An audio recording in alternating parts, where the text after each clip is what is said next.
अस्सलाम वालेकुम रहमतुल्लाहि बरकातहू।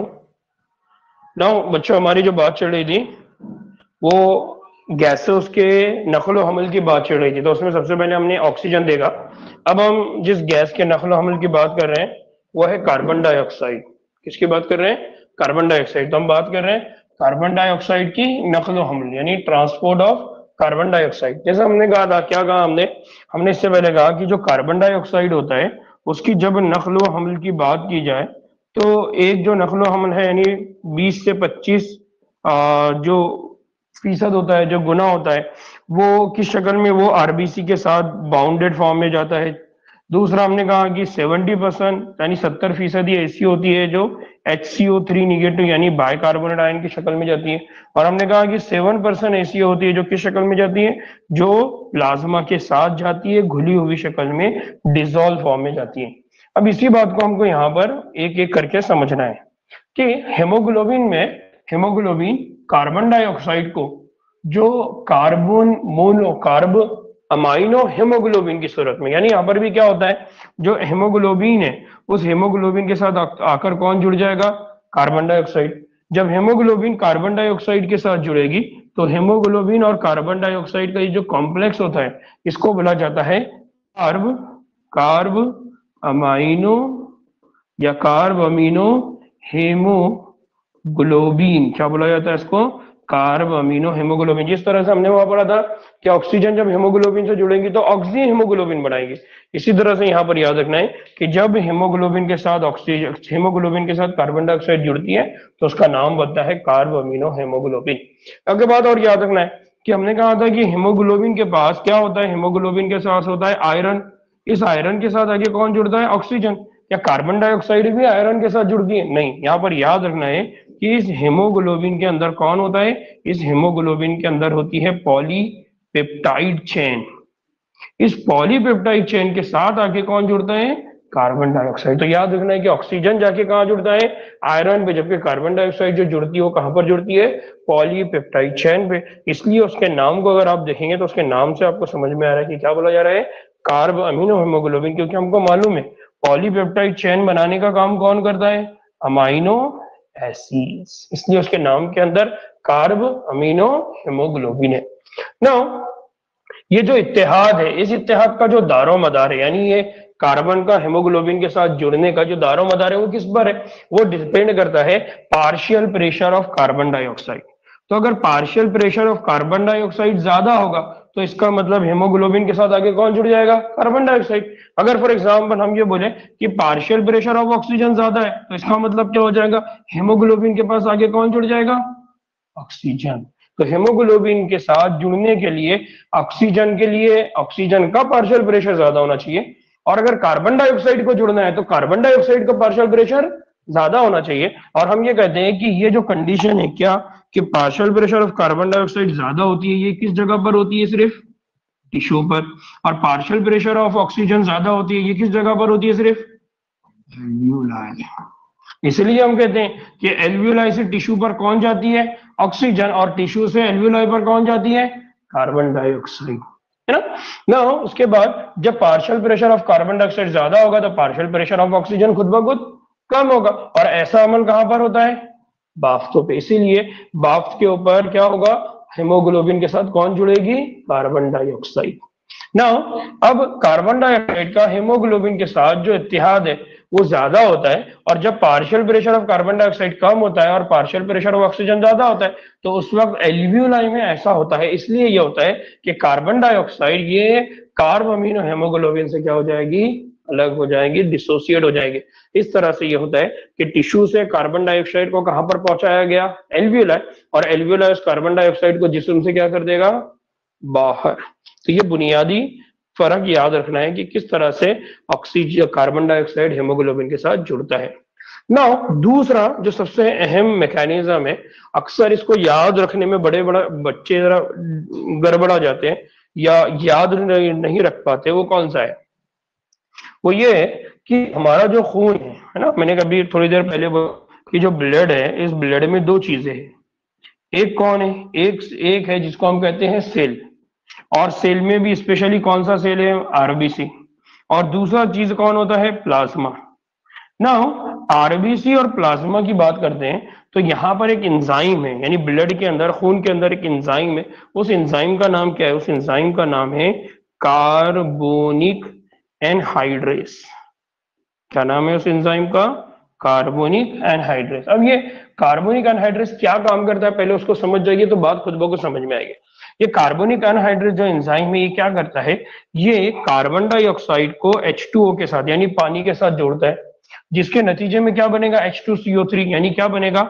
यहां पर बनेगा कार्बोनिक एसिड।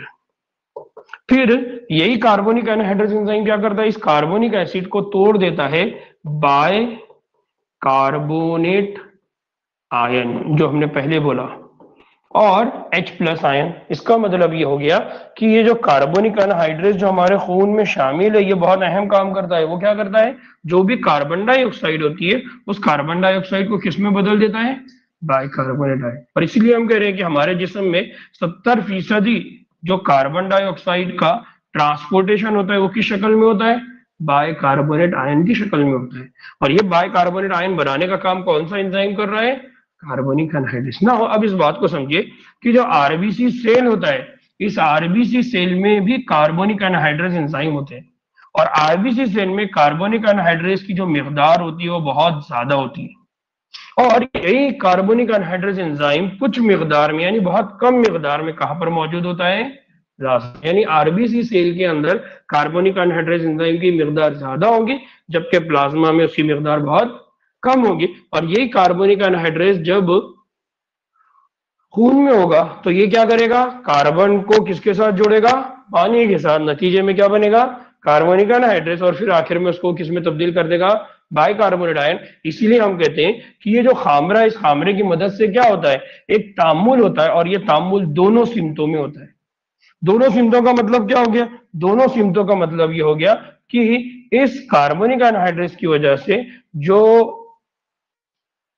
कार्बन डाइऑक्साइड है वो पहले तब्दील होगी बाइकार्बोनेट आयन में, और यही बाइकार्बोनेट आयन दोबारा किस में तब्दील हो जाएगा? Carbon dioxide. देखिए ये रिएक्शन इस तरह से इस डायरेक्शन में जा रही है, फिर ये रिएक्शन वापस से इस डायरेक्शन में जा रही है, यानी जब जरूरत होगी तो वो किस में तब्दील होगा? Bicarbonate ion. और जब जरूरत होगी तो दोबारा किस में तब्दील हो जाएगा? Carbon dioxide. यानी अब ये जो काम है, ये काम कहां पर होना चाहिए? बाइकार्बोनेट आयन बनने का काम, और फिर बाइकार्बोनेट आयन से दोबारा क्या बन जाना चाहिए? Carbon dioxide. तो ये काम कहां पर होगा? तो हम ये कहते हैं कि जब हमारी बाफ्तों में, बाफ्तें जो हमारी जो टिश्यूज है हमारे, उन टिश्यू में क्या होता है? उन बाफ्तों में जो ग्लूकोज होती है, उस ग्लूकोज का क्या होता है? कैटाबॉलिज्म। जिसकी वजह से यह होता है कि जो टिश्यू है, यानी वहां पर बाफ्तों पे partial pressure of carbon dioxide बहुत ज्यादा हो जाता है। नतीजे में यह होता है कि जो कार्बन डाइऑक्साइड है वो खून, यानी आरबीसी और प्लाज्मा, उनके अंदर मौजूद जो एंजाइम है उसकी वजह से क्या कर जाती है? नुफूस कर जाती है, और फिर इस तरह से वो H+ आयन और किस में बदल गई? बाइकार्बोनेट आयन में। फिर यह होगा कि जो एल्वियोलाई है, एल्वियोलाई जहां पर partial pressure of carbon dioxide बहुत कम होता है, तो फिर ये जो तामुल हुआ था वो मुखालिफ सिंध में रन होगा, यानी H2CO3 से दोबारा हमारे जिस्म में क्या बन जाएगा? CO2। इसका मतलब ये हो गया कि हमारे बाफ्तों में जो कार्बन डाइऑक्साइड थी वो बाइकार्बोनेट आयन की सूरत में क्या होती है? मौजूद रहती है, और उसी को क्या किया जाता है? एल्यूलाई तक बाइकार्बोनेट आयन की शक्ल में ले जाया जाता है, फिर इसी कार्बन डाइऑक्साइड की शक्ल में क्या किया जाता है? वहां से बाहर खारिज किया जाता है। यानी जो रिएक्शन टिश्यू पर जो रिएक्शन फॉरवर्ड डायरेक्शन में गई थी, वही रिएक्शन फॉरवर्ड डायरेक्शन में गई थी, वही रिएक्शन जब एल्वियोलाई पर आती है तो कौन सी डायरेक्शन में जाना शुरू कर देती है? रिवर्स। इसका मतलब पहले क्या बना था? Bicarbonate ion. जैसे ही वो लंग्स के करीब में आ गया तो अब लंग्स में दोबारा इसी बाइकार्बोनेट आयन को किसमें बदल दिया गया? Carbon dioxide. तो पहले कार्बन डाइऑक्साइड कहां बनी थी? टिश्यू में, और इसी टिश्यू में क्या बना था? Bicarbonate ion. फिर यही बाइकार्बोनेट आयन दोबारा कहां आ गया?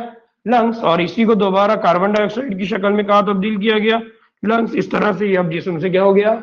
बाहर खारिज हो गया। अब एक और बात याद रखना है कि हमारे जिस्म के अंदर जो डीऑक्सीजनेटेड खून है, उस डीऑक्सीजनेटेड खून का 100 ml अगर हम कॉन्सेंट्रेशन लेते हैं, इसका मतलब 100 मिलीलीटर डीऑक्सीजनेटेड खून जो होता है वो कार्बन डाइऑक्साइड, कितना कार्बन डाइऑक्साइड, 4 ml, क्या 4 मिलीलीटर कार्बन डाइऑक्साइड को क्या करता है, एल्वियोलाई से बाहर। तो हमने कहा था कि अगर हम ऑक्सीजनेटेड ब्लड की बात करते हैं तो ऑक्सीजनेटेड ब्लड कितना ऑक्सीजन, कितने ml ऑक्सीजन ट्रांसफर कर रहा था, 5 मिलीलीटर। और डीऑक्सीजनेटेड ब्लड, कौन सा ब्लड, डीऑक्सीजनेटेड ब्लड, कितना कार्बन डाइऑक्साइड को ट्रांसफर कर रहा है, 4 मिलीलीटर। याद रखना, बहुत अहम है। तो 100 ml ऑफ ऑक्सीजनेटेड ब्लड और 100 ml ऑफ डीऑक्सीजनेटेड ब्लड। बहुत बुनियादी और बहुत ही छोटा सा मैकेनिज्म है, इसको बहुत आसानी से याद रखना, इसको याद रखने की कोशिश करना, बहुत सारी बातें आसानी से क्या होती है, समझ में आती है, लेकिन उसके लिए पढ़ना पड़ता है और लाइन टू लाइन पढ़ना पड़ता है ना। अब हम ये कहते हैं कि हमारे जिस्म में क्या होता है, हमारे जिस्म के अंदर जब अमल तनफ्फुस होता है तो अमल तनफ्फुस को काबू में रखा जाता है। जैसा जब आप भाग रहे होते हैं तो भागते वक्त क्या होता है, आपके खून के अंदर ऑक्सीजन का सप्लाई बढ़ जाता है, और ऑक्सीजन का सप्लाई बढ़ेगा तो कार्बन डाइऑक्साइड भी बनना ज्यादा हो जाएगा। तो फिर अगर हमारे जिस्म में ज्यादा कार्बन डाइऑक्साइड बन गई तो हमारे जिस्म के लिए तो नुकसानदायक, तो उससे तो हमारी क्या हो जाएगी, डेथ हो जाएगी, मौत हो जाएगी। इसका मतलब यह है कि हमारे जिस्म में ऑक्सीजन और कार्बन डाइऑक्साइड दोनों की मिकदार को क्या किया जाता है, बराबर रखा जाता है, काबू में रखा जाता है, बैलेंस रखा जाता है ना। अब हम उसी की बात कर रहे हैं कि हमारे जिस्म में जो हमारे तनफ्फुस होता है उसकी बाकायदगी या उसको रेगुलेशन कैसा किया जाता है, इसको रेगुलेट कैसे किया जाता है, कंट्रोल कैसा किया जाता है। जैसा हमारा शहर है, हमारे शहर में ट्रैफिक कंट्रोल होता है, ट्रैफिक को रेगुलेट किया जाता है, ग्रीन लाइट बना तो लोग जाएंगे, हरा लाइट आया तो लोग रुक जाएंगे, यानी अगर ये कंट्रोल नहीं हुआ तो हमारा शहर तो पूरा तबाह हो जाएगा। वैसे ही हमारे जिस्म में कब ऑक्सीजन अंदर आएगी, कब बाहर कार्बन डाइऑक्साइड जाएगी, कहां से जाएगी, कितनी मिकदार में जाएगी, ये चीजें क्या की जाती है, तय की जाती है ना। अब इस बात को याद रखिए, बहुत अहम मैकेनिज्म है क्या, कि इंसानों में एक मखसूस सलाहियत है, स्पेशल टाइप है क्या, कि सांस लेने की जो रफ्तार है उसका जिस्मानी बाफ्तों की जरूरत के मुवाफिक क्या किया जा सकता है, बना सकते हैं। जैसा मैंने बोला कि अगर आपके पीछे कुत्ता लग जाए या कोई एक ऐसी इमरजेंसी सिचुएशन आ गई तो अचानक में आपके जिस्म के अंदर जो ऑक्सीजन का सप्लाई है वो क्या हो जाएगा, बढ़ जाएगा। और जब वो हालात खत्म हो गए, यानी कुत्ता भाग गया, तो आप बैठ जाएंगे, उसमें ऑक्सीजन की वो जो रेस्पिरेशन है, जो आपकी सांस फूल रही थी वो धीरे धीरे कम हो जाएगी। तो आप उसको बढ़ा भी सकते हैं, कम भी कर सकते हैं ना। इस काम को न्यूरल सिस्टम के जरिए अंजाम दिया जाता है। अब ये न्यूरल सिस्टम क्या होता है, हमारे जिस्म में ये जो भी काम होते हैं उनको अंजाम दिया जाता है न्यूरल सिस्टम। न्यूरल सिस्टम का मतलब है हमारे दिमाग, किसके जरिए अंजाम दिया जा सकता है, दिमाग के जरिए। फिर हम ये कहते हैं कि दिमाग के अंदर 3 हिस्से हैं, एक होता है अगला दिमाग, एक होता है दरमियानी दिमाग और एक होता है पिछला दिमाग। जो हमारा पिछला दिमाग है, यानी जो हमारा हाइंड ब्रेन है, यानी जो हमारा पीछे का दिमाग है, उस दिमाग के अंदर एक पार्ट होता है, उसको बोला जाता है मेड्यूला। क्या बोला जाता है, मेड्यूला। तो हमारा दिमाग है और दिमाग के अंदर एक हिस्सा है जिसको बोला जाता है मेड्यूला, ठीक है। ये जो मेड्यूला है, इस मेड्यूला में एक मखसूस मरकज है, उस मरकज को कहा जाता है तनफ्फुसी मरकज। मेड्यूला है, मेड्यूला के पास एक मरकज है, उस मरकज को बोला जाता है रेस्पिरेटरी सेंटर। क्या बोला जाता है इसको, रेस्पिरेटरी सेंटर या तनफ्फुसी मरकज। क्या बोला जाता है इसको, तनफ्फुसी मरकज। और ये तनफ्फुसी मरकज है जो क्या करेगा, हमारे जिस्म के अंदर जो हमारे तनफ्फुस है इसको क्या करेगा, काबू में रखेगा। फिर इसी तरह से एक और मरकज होता है जो हमारे दिमाग के पॉन्स हल्के में होता है, यानी हमारा जो दिमाग है उसमें एक और हल्का होता है, उसको बोला जाता है पॉन्स। क्या बोला जाता है इसको, पॉन्स, ठीक है ना। इसके पास एक सेंटर होता है, उसको बोला जाता है न्यूमोटैक्सिक सेंटर, यानी ये जो हिस्सा है इसके पास भी एक सेंटर है, इसके पास भी एक मरकज है, उसको बोला जाता है न्यूमोटैक्सिक। क्या बोला जाता है इसको, न्यूमोटैक्सिक सेंटर। तो एक सेंटर वो है जिसको रेस्पिरेटरी सेंटर कहते हैं, और एक सेंटर वो है जिसको कहा जाता है न्यूमोटैक्सिक सेंटर।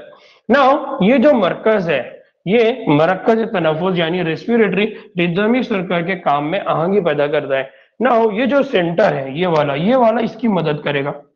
किस लिए करेगा? ताकि वो क्या करे, रिदम को, किसको मेंटेन करे, वो रिदम को। रिदम मतलब कंटिन्यूएशन को, रिदम को यानी तसलसल को। जो हमारे जिस्म के अंदर ऑक्सीजन हो रहा है, रेस्पिरेशन का अमल हो रहा है, उस रेस्पिरेशन के तसलसल को मेंटेन करने में न्यूमाटैक्सिक किसकी मदद करेगा? रेस्पिरेटरी सेंटर की, या उसी को यहाँ पर दूसरा नाम दिया गया है रेस्पिरेटरी रिदमिक सेंटर। तो याद रखना है कि जो मेड्यूला है उसके पास जो रेस्पिरेटरी सेंटर है उसको दूसरे अल्फाज में हम क्या कह रहे हैं? Respiratory rhythmic centre. और इसकी मदद कौन करेगा? Pneumotaxic centre. अब ये न्यूमोटैक्सिक सेंटर इस रेस्पिरेटरी सेंटर की मदद कैसे करता है? ये भी बहुत जबरदस्त बात है, बहुत इंपॉर्टेंट है। क्या कि ये क्या करता है, इस मरकज से आने वाली जो एसाबी सिग्नल है, यानी कौन सी वाली? इंस्पिरेशन यानी अंदर हवा लेने वाली, उसकी जो मुद्दत होती है यानी उसका जो ड्यूरेशन होता है, उसका जो वक्त होता है, उसको वो क्या कर देता है? कम। अगर इंस्पिरेशन का वक्त कम हो गया तो अंदर ऑक्सीजन का सप्लाई भी क्या हो जाएगा? कम। इसका मतलब अंदर जो ऑलरेडी मौजूद कार्बन डाइऑक्साइड है उसको बाहर निकलने का क्या मिल जाएगा? मौका। इस तरह से आपके जिस्म से कार्बन डाइऑक्साइड जल्दी जल्दी बाहर खारिज हो जाएगी। इसका मतलब अब उस कार्बन डाइऑक्साइड से आपके जिस्म को कोई नुकसान होने वाला नहीं है। तो इस तरह से न्यूमोटैक्सिक सेंटर रेस्पिरेटरी सेंटर की मदद करता है। इस तरह तनफुस की जो शरह है यानी जो रेट ऑफ रेस्पिरेशन होती है उसको वो क्या कर देता है? तब्दील कर देता है, बदल देता है। तो बुनियादी तौर पर याद रखना है कि हमारे जिस्म में दो तरह, हमारे दिमाग है, दिमाग के अंदर दो हिस्से हैं, एक मेड्यूला है, एक पोन्स है। और ये दोनों हिस्से क्या करते हैं? उसमें से मेड्यूला जो सबसे इंपॉर्टेंट है या जो हमारा प्राइमरी या पहला मरकज है, सेंटर है, जो क्या करता है? रेट ऑफ रेस्पिरेशन को कंट्रोल करता है। नाउ अब इसी तनफुसी मरकज यानी ये रेस्पिरेटरी सेंटर से मुत्तसिल एक और हिस्सा होता है, इसको बोला जाता है कीमियाई हसास इलाका। उसको बोला जाता है कीमो सेंसिटिव एरिया। क्या बोला जाता है इसको? कीमो सेंसिटिव एरिया यानी कीमियाई हसास इलाका, जो कार्बन डाइऑक्साइड और हाइड्रोजन आयन के तई, यानी कार्बन डाइऑक्साइड और हाइड्रोजन आयन की क्वांटिटी अगर थोड़ी भी बढ़ जाएगी तो ये सेंटर उसको पहचान लेगा। यानी वो बहुत हसास है, बहुत हसास है, यानी वो बहुत सेंसिटिव है, बहुत जल्दी H+ आयन को और कार्बन डाइऑक्साइड की बढ़ी हुई मिकदार को क्या कर देता है? पहचान लेता है। फिर वो क्या करता है? इन अशिया की मिकदार में इजाफा इस मरकज को क्या कर देता है? फाल बनाता है। यानी जब भी H+ आयन और कार्बन डाइऑक्साइड की क्वांटिटी खून में ज्यादा होगी तो कीमोसेंसिटिव एरिया तैयार हो जाएगा, एक्टिवेट हो जाएगा। फिर ये क्या करेगा? ये मरकज तनफुसी मरकज को सिग्नल भेजेगा। यानी वो किसको सिग्नल भेजेगा? रेस्पिरेटरी रिदमिक सेंटर को। और इन एशिया को निकालने के लिए क्या करेगा? जरूरी इंतजाम, यानी कीमोसेंसिटिव एरिया रेस्पिरेटरी सेंटर को बताएगा कि H+ आयन और कार्बन डाइऑक्साइड की क्वांटिटी ज्यादा होगी, इसलिए अब हमको उनको जिस्म से क्या करना पड़ेगा? बाहर निकालना पड़ेगा। अब ये बात बहुत अहम है, इसको याद रखिए क्या कि यहाँ पर दो नाम है। एक नाम है एरोटिक हॉर्स, उसको बोला जाता है एरोटिक आर्क। क्या बोला जाता है? Aortic arch. और दूसरा होता है, इसको बोला जाता है कैरोटाइड शरीयान, यानी जिसको हम बोलते हैं ना शहरक। हम बोलते हैं ना कि अल्लाह ताला हमारी शहरक से ज्यादा करीब है, यानी वो रग जिसको काट दिए तो गए। है हम लोग जब जुबा करते हैं तो जुबा करते हुए हम क्या करते हैं? जो जानवर होता है उसकी शहरक को, ताकि उसको तकलीफ ना हो, बहुत जल्दी उसके जिस्म से खून बाहर आ जाए और उसको कोई तकलीफ ना हो, तो वो होती है कैरोटाइड शरीयान। तो आमतौर पे दो है, एक है एरोटिक हॉर्स और एक है कैरोटाइड शरीयान। इनके पास रिसेप्टर होते हैं और ये रिसेप्टर कार्बन डाइऑक्साइड के लिए और H+ आयन के लिए बहुत ज्यादा हसास होते हैं। तो वो क्या करते हैं कि जैसे H+ आयन और कार्बन डाइऑक्साइड के इर्तिकाज में कोई भी तब्दीली होती है उसकी शनाख्त कर लेते हैं, उसको पहचान लेते हैं। और पहचान कर किसको बोल देंगे? वो रेस्पिरेटरी सेंटर को, यानी तनफुसी मरकज को। और इस तरह से ताकि वो क्या करे? एक तदारुकी इक़दाम, यानी उसको क्या करे? मेंटेन करे। आखिरी बात कि हमारे पास जो भी मरकज है, ये मरकज तनफुसी बाकायदगी में, यानी ये जो रेगुलेशन होता है, इसमें ऑक्सीजन का जो किरदार होता है वो निहायत ही गैर अहम होता है। निहायत ही गैर अहम क्यों होता है? क्योंकि हमारा जो जिस्म है या हमारे जो ब्रेन का पार्ट है ये कार्बन डाइऑक्साइड के लिए ज्यादा सेंसिटिव है ऑक्सीजन के बनिस्बत। यानी कार्बन डाइऑक्साइड अगर बढ़ेगी तो हमारी तकलीफ बढ़ जाएगी, ऑक्सीजन अगर बढ़ती तो हमको प्रॉब्लम नहीं आएगा।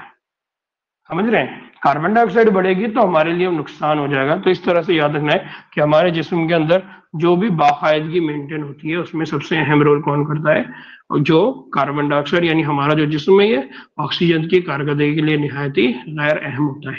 ठीक है। नाउ आखिरी ये तीन बीमारियां है जो तनफ्फुस से मुतालिक है। क्योंकि मेरा एक और लेक्चर अभी दूसरी जगह पर है, इसलिए इसको यहीं स्टॉप कर दें। इंशाल्लाह ये टॉपिक खत्म हो जाएगा। इसके बाद हम नया सबक स्टार्ट करेंगे जो हमारे जिस्म के अंदर अमल इस्तिखराज से मुतालिक है। ठीक है। तो दूसरा सबक इंशाल्लाह हम नेक्स्ट लेक्चर में स्टार्ट करेंगे। ठीक। यहाँ पर किसी को कोई प्रॉब्लम, जो लोग पहले लेक्चर में शामिल नहीं थे वो रिकॉर्डिंग को याद से देख ले। हाफिया बेटा। ठीक। चलिए, अस्सलाम वालेकुम रहमतुल्लाहि व बरकातहू।